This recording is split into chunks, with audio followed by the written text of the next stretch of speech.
Hello friends, मैं हूं गौरव। और वायरस एक ऐसा ऑर्गेनिज्म जिसका नाम सुनते ही डिजीजेस यानी कि बीमारियां याद आती है।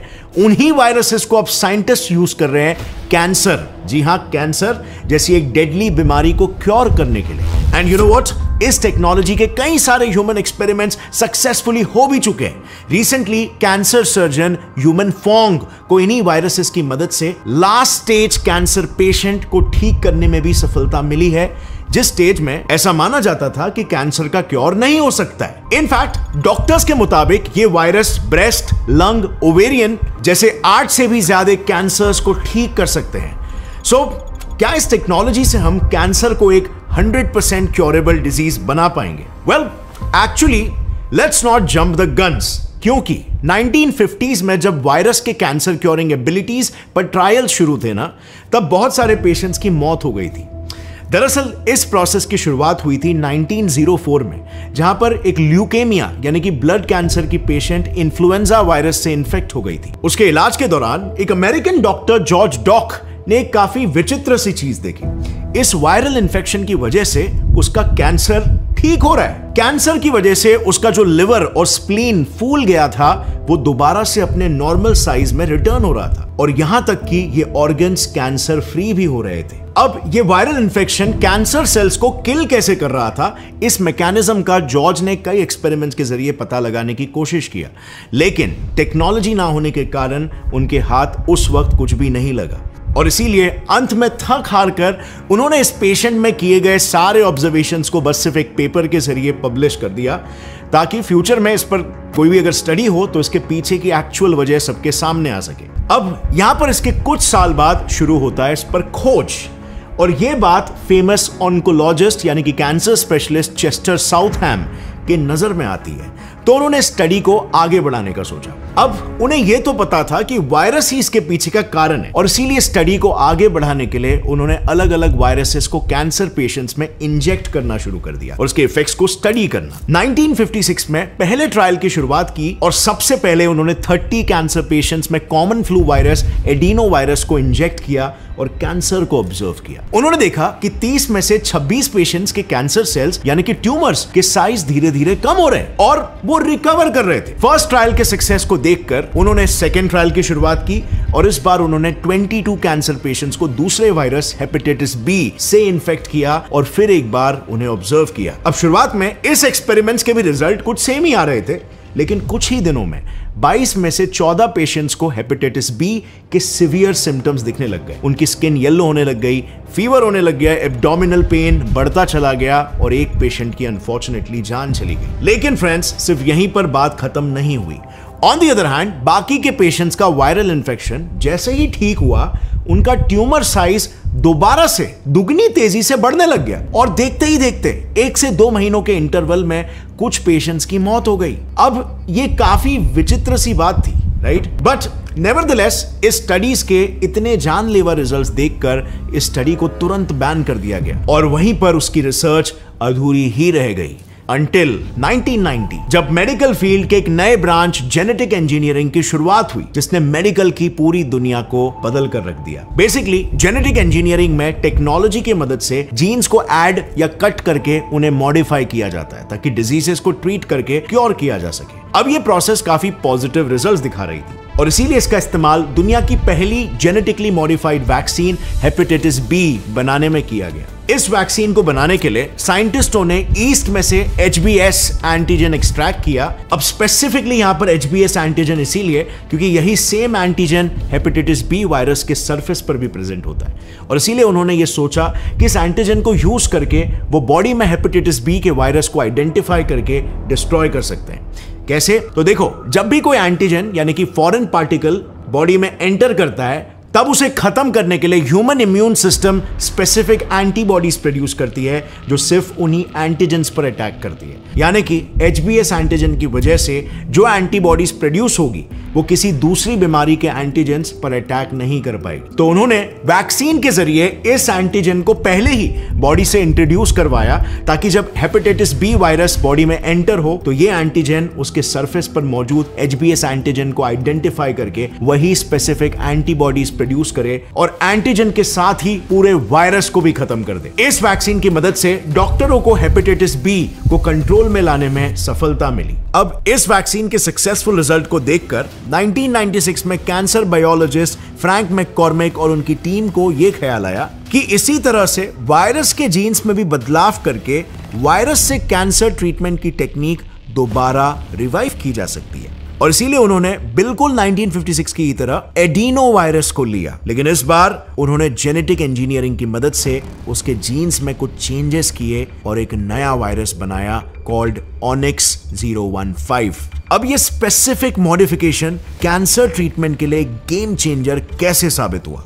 देखो फ्रेंड्स, हमारे सेल पर ना प्रोटीन P53 अटैच होते हैं और उन पर ट्यूमर सप्रेसर की तरह काम करते हैं, यानी कि वो सेल डिवीजन को रेगुलेट करते हैं और सही टाइम पर उन्हें डिस्ट्रॉय होने का सिग्नल भी भेजते हैं। लेकिन कैंसर सेल्स में ये प्रोटीन डीएक्टिवेट हो जाते हैं, जिसकी वजह से सेल्स वक्त रहते मरते नहीं हैं और अपनी कॉपीज बनाते रहते हैं। और इसी Onyx 015 में इन्हीं सेल्स को टारगेट करने के लिए मॉडिफिकेशंस किए गए ताकि वो वायरस हेल्दी सेल्स के बजाय सिर्फ ऐसे ही सेल्स को टारगेट करे जिनमें प्रोटीन P53 डीएक्टिवेटेड था। सो इन मॉडिफिकेशंस के बाद उन्होंने इसके लैब टेस्ट शुरू किए और इसके लिए उन्होंने सबसे पहले लैब में नॉर्मल सेल्स को लिया और उन्हें रेडिएशन से एक्सपोज करके उन्हें ट्यूमर सेल्स में तब्दील किया और फिर उनमें उस वायरस को इंजेक्ट किया और उन्हें कुछ दिन के लिए ऑब्जर्व किया। कुछ दिन बाद उन्होंने यह देखा कि Onyx 015 नॉर्मल सेल्स को इग्नोर करके सिर्फ कैंसर सेल्स को ही टारगेट कर रहा है और उन्हें मार रहा है। पर यहां पर कुछ दिनों के थोड़े और ऑब्जर्वेशन के बाद उन्हें रिजल्ट्स में एक प्रॉब्लम नजर आया। उनके रिजल्ट्स के मुताबिक Onyx 015 अपने आप को जल्दी रेप्लिकेट नहीं कर पा रहा था और साथ ही उसके जीन्स में जो मॉडिफिकेशंस किए गए थे वो नेक्स्ट जनरेशंस में पूरी तरीके से पास ऑन नहीं हो रहे थे। तो बेसिकली होता क्या है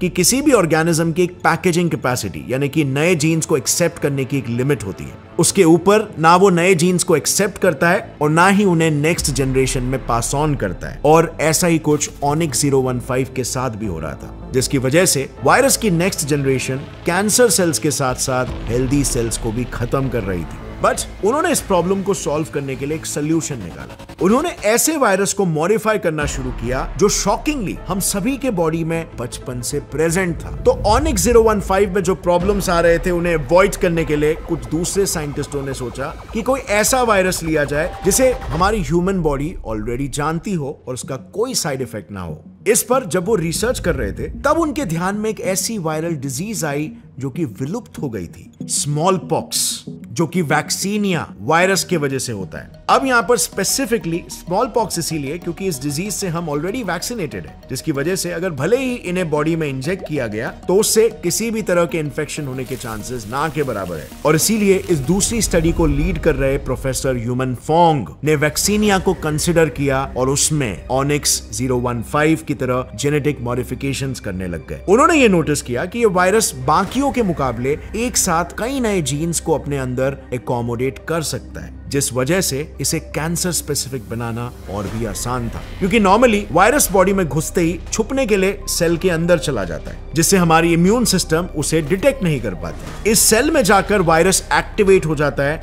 और फिर तेजी से अपनी ढेर सारी कॉपीज बनाने लगता है, जिसके नतीजे में एक पॉइंट के बाद सेल में इतने वायरस के कॉपीज हो जाते हैं कि वो उन्हें एडजस्ट नहीं कर पाता और फट जाता है, जिसे साइंटिस्ट वायरल लोड कहते हैं। अब सेल के फटने पर ये कॉपीज इर्द गिर्द के सेल्स में जाकर यही सेम प्रोसेस को फॉलो करती है, जिससे सेल्स मरने लगते हैं और वायरस मल्टीप्लाई हो जाता है। इस वायरस की बढ़ती तादाद को देखकर बॉडी का इम्यून सिस्टम अलर्ट होकर वायरस को रोकने के लिए एंटीबॉडीज बनाना शुरू कर देता है। ये एंटीबॉडीज फिर वायरस पर हमला करके उसे खत्म करती है, जिसके रिस्पॉन्स में बॉडी का टेम्परेचर बढ़ जाता है। अब ऐसा सब ना हो इसीलिए इस वायरस को ऐसे मॉडिफाई किया गया कि वो ह्यूमन बॉडी की इम्यून सिस्टम को एक्टिवेट ही नहीं कर पाए। इनफैक्ट इसमें ऐसे जीन्स ऐड किए गए जो प्रोटीन प्रोड्यूस करेंगे, जिनका एक ही काम होगा, सिर्फ और सिर्फ कैंसर सेल्स को ही खत्म करना। तो इस प्रोसेस को कुछ ऐसे सेट किया गया कि जैसे ही वैक्सीनिया वायरस ह्यूमन बॉडी में एंटर करेगा, वो सबसे पहले मैक्स प्रोटीन को प्रोड्यूस करेगा। ये मैक्स प्रोटीन कैंसर सेल्स के सरफेस पर प्रेजेंट होने वाले MYC प्रोटीन को डिटेक्ट करेगा, ताकि वायरस सिर्फ उन्हीं सेल्स के अंदर जा सके और बाकी के नॉर्मल सेल्स पर उसका कोई भी असर ना हो। फिर जैसे ही कैंसर सेल डिटेक्ट होगा, वायरस उस सेल के अंदर एंटर करेगा और अपना दूसरा प्रोटीन प्रोड्यूस करेगा, थायमाइडाइन काइनेस, जो सेल्स में मौजूद नॉन टॉक्सिन्स को साइटोटॉक्सिन्स में कन्वर्ट करेगा। ये साइटोटॉक्सिन्स जनरली स्नेक वेनम में प्रेजेंट होते हैं, जो सेल्स में डिफ्यूज होकर उन्हें सुइसाइड करने पर मजबूर कर देते हैं। अब जब ये प्रोसेस शुरू होगी, वायरस अपना तीसरा और आखिरी प्रोटीन रिलीज करेगा, थ्रोम्बोस्पोंडिन। ये प्रोटीन एंजियोलिसिस प्रोसेस को बढ़ावा देगा, जिसकी वजह से कैंसर सेल्स को एनर्जी सप्लाई करने वाली ब्लड वेसल्स डैमेज होगी और कैंसर सेल्स तक का ब्लड सप्लाई रुक जाएगा और नतीजन उनकी फंक्शनिंग रुक जाएगी। अब ये पूरा प्रोसेस सही तरीके से हो पाएगा कि नहीं, उसकी जानकारी हमें देगा स्पेशल प्रोटीन जो वैक्सीनिया में ऑलरेडी प्रेजेंट है, HNIS, यानी कि ह्यूमन सोडियम आयोडाइड सिम्पोर्टर। ये प्रोटीन सिर्फ आयोडीन को ही कैंसर सेल्स में एक्सेप्ट करता है। इसे शॉर्ट में समझे तो HNIS किसी सिक्योरिटी सिस्टम की तरह काम करता है, जो स्पेसिफिक एलिमेंट्स, इस केस में आयोडीन, को ही सेल्स के अंदर आने देता है। ऐसे में ट्यूमर डिटेक्शन के वक्त जब रेडियो एक्टिव आयोडीन को इंजेक्ट किया जाता है, तब वो सिर्फ उसी जगह में एक्सेप्ट होता है जहां पर कैंसर सेल्स मौजूद है, जिससे कि उन्हें ट्रैक करना आसान होता है। इसी के साथ ही इससे रेडियोथेरेपी में भी मदद होती है, जिसमें एक्सरेज के जरिए ट्यूमर को डिस्ट्रॉय किया जाता है। तो जब साइंटिस्टों को यह यकीन हुआ कि वैक्सीनिया उन्हें उनके एक्सपेक्टेड रिजल्ट्स दे रही है, उन्होंने इसे टेस्ट करना शुरू कर दिया। इसके लिए सबसे पहले उन्होंने एनिमल ट्रायल्स कंडक्ट किए, जिसमें चूहे, गिनी पिग्स और मंकीज शामिल थे। इन ट्रायल्स के अच्छे रिजल्ट्स को मद्देनजर रखते हुए FDA ने इसके ह्यूमन ट्रायल की परमिशन दे दी और 2022 में US के सिटी ऑफ होप हॉस्पिटल और ऑस्ट्रेलियन कंपनी इम्यूजीन ने मिलकर इस थेरेपी के फेज 1 के ट्रायल्स को शुरू किया, जहां पर पहली बार ये वायरस इंसानों में इंजेक्ट किया गया। शुरुआत में उन्होंने 100 ऐसे पेशेंट्स को चुना जो सॉलिड ट्यूमर यानी एडवांस कैंसर से पीड़ित थे। उनके सेफ्टी के लिए उन्हें वायरस के साथ एक और एक्स्ट्रा ड्रग पेम्ब्रोलिजुमैब दिया गया। इस फेज 1 ट्रायल्स में उन्होंने ये देखा कि पेशेंट्स के पैंक्रियाटिक, लंग, ब्रेस्ट, ओवेरियन जैसे 8 से भी ज्यादा टाइप्स के ट्यूमर्स कम हो रहे हैं, यानी कि वो सक्सेसफुल साबित हो रहे हैं। अब इन रिजल्ट्स को देखकर US के डॉक्टर्स जल्द ही फेज 2 और 3 के ट्रायल्स को भी शुरू करने के बारे में सोच रहे हैं, जो कि करीब 10,000 से 50,000 पेशेंट्स पर किए जाएंगे।